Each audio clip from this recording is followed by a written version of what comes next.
The huge screen flashed into life.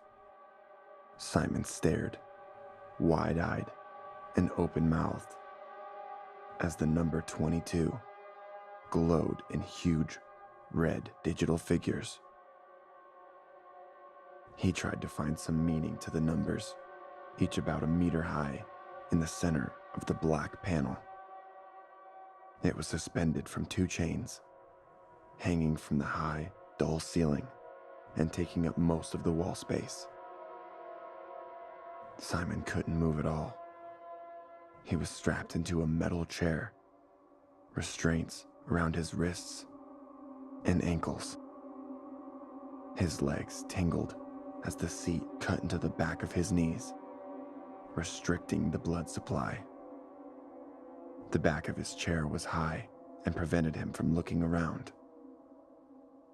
He couldn't make any sense of the number, continuing to stare at it, transfixed on it. They had taken him during the night. The breaking down of the door, the shouts of the men, and the screams of his family seemed to be nothing more than a blur now. A bad dream. He'd woken up, strapped to the chair, in a cold, still silence.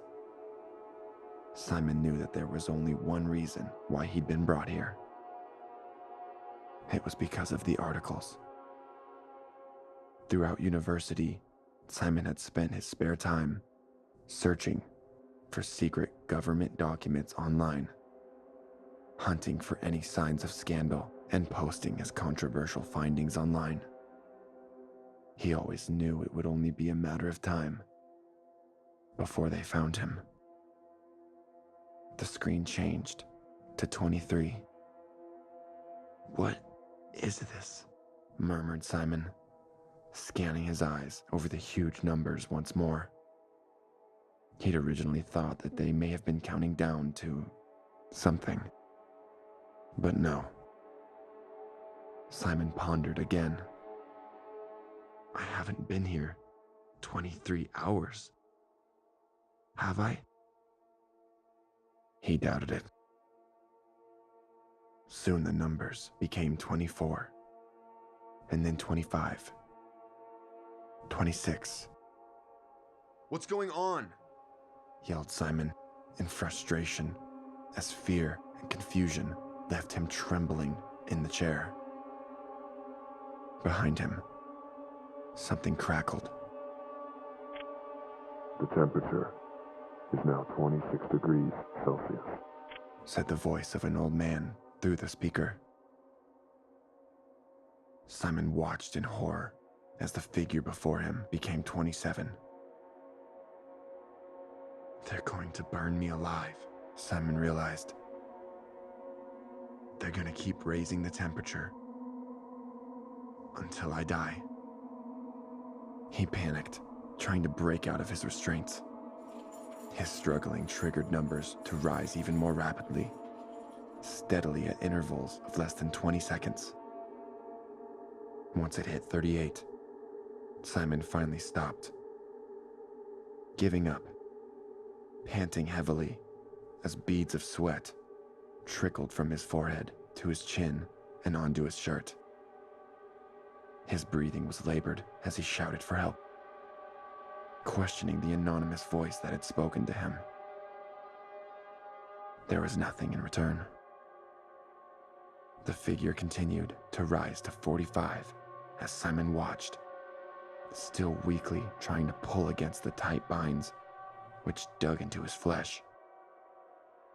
"Help me, please," he begged, his shirt damp with sweat and his short, dark fringe plastered onto his skin. He kicked and struggled, grunting and straining as he closed his eyes to block out the numbers. "Prisoner," said the voice, and Simon froze as he opened his eyes slowly.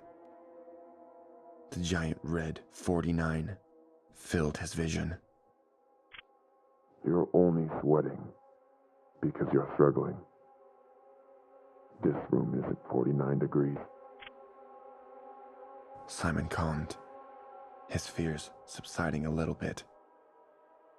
The voice was right. As he was still, the sweat began to dry and cool him down. He almost breathed a sigh of relief. It's the room in front of you, which is 49 degrees.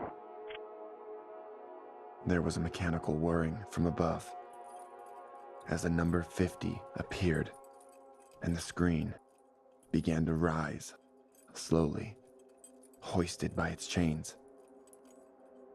51, 52, 53, 54.